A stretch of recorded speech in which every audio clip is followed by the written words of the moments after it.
Professor West, my name is Shane Dunbar. I'm a senior at Columbia Southern. I'm a safety professional of 10 years, taking this class to pursue my bachelor's in safety management. My graduation, I am looking as of spring of next year. I really enjoyed this assignment. As a safety professional, we're a separate entity from the fire department. I've had zero training, zero knowledge of any of these policies and procedures, and this is a really good learning experience. I live in Baytown, Texas. However, I'm working in Pennsylvania. And I actually am staying in California, which is a suburb of Pittsburgh, approximately 1 hour south. For this assignment, I visited the Brownsville Fire Department, which is located about 5 minutes from me, at 238 Middle Street. That's a number 5 station. One of the things that I found out through talking to the gentleman at the fire station is it was interesting where they get their funding from.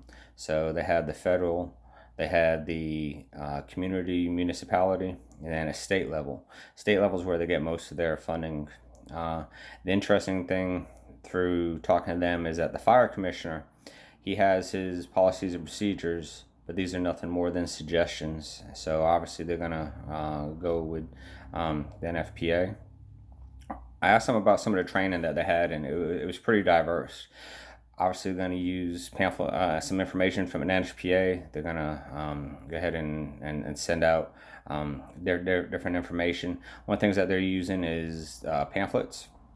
Pamphlets, they will randomly go to different houses. They'll go to cars and put the literature for the user to bring in their home and read and learn from. Also, one of the things that they're trying to do is create a culture, and they're doing seminars at young schools and trying to start these children off young, not only to develop themselves, but to bring that knowledge maybe to their parents also. And one of the things that they're doing is from kindergarten up, they're bringing the fire truck, so that way it can piques the children interest, and the children get really excited, and they get to do the siren and put boots on. But the biggest thing is they want them to know the basic functions of fire detectors. When it starts making the beeping sound, that the batteries need to be changed. So they're very proactive in that area. They're also going to some of the community colleges.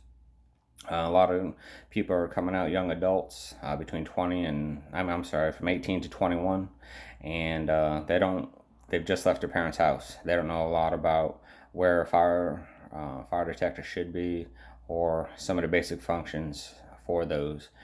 One thing that they're also doing is going door to door.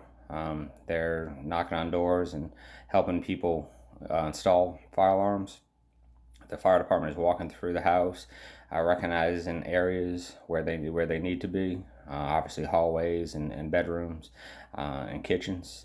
So, interesting part is Brownsville, the fire department that I visited, has installed over 3,000 metal detectors, fire detectors, and for a small community, that's a lot. So the codes and code enforcement is going to be through the municipalities, not so much the federal or the state. It's the local municipalities, and then enforcement and the codes come from the older and newer structures. Interesting part about this is through talking to them, I didn't know that some of these buildings can be grandfathered in. I thought maybe with the severity of loss of life and a property, that everything would have to be current. Interesting part about talking to the firefighters, the building can be grandfathered in.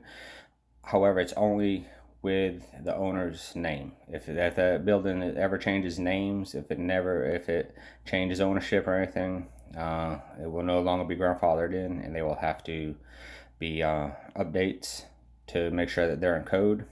So they have two different types of inspectors. They have the commercial inspector, which is going to do more of the new structures and remodels, and big push that they're putting with that is with sprinkler systems.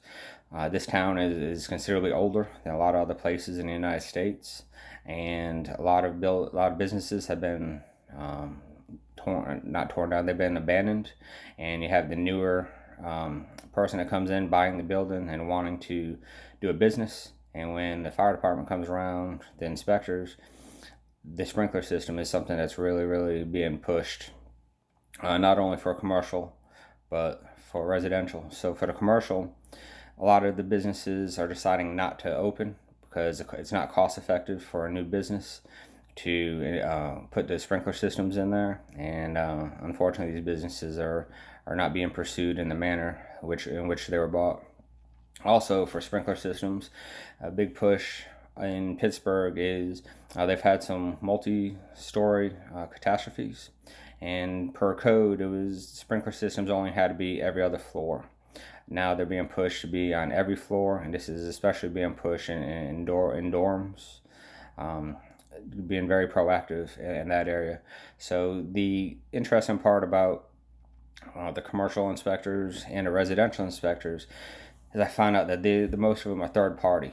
They're normally ex-fire chiefs, captains who have retired with full pensions, and they'll be the new inspector. An interesting part about that is once they are hired on, they're employed by the borough. So funding will come out of them.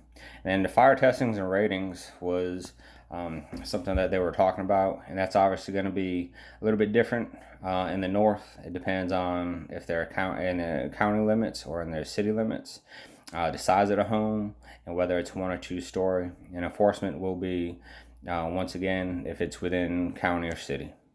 Appreciate your time. Thank you.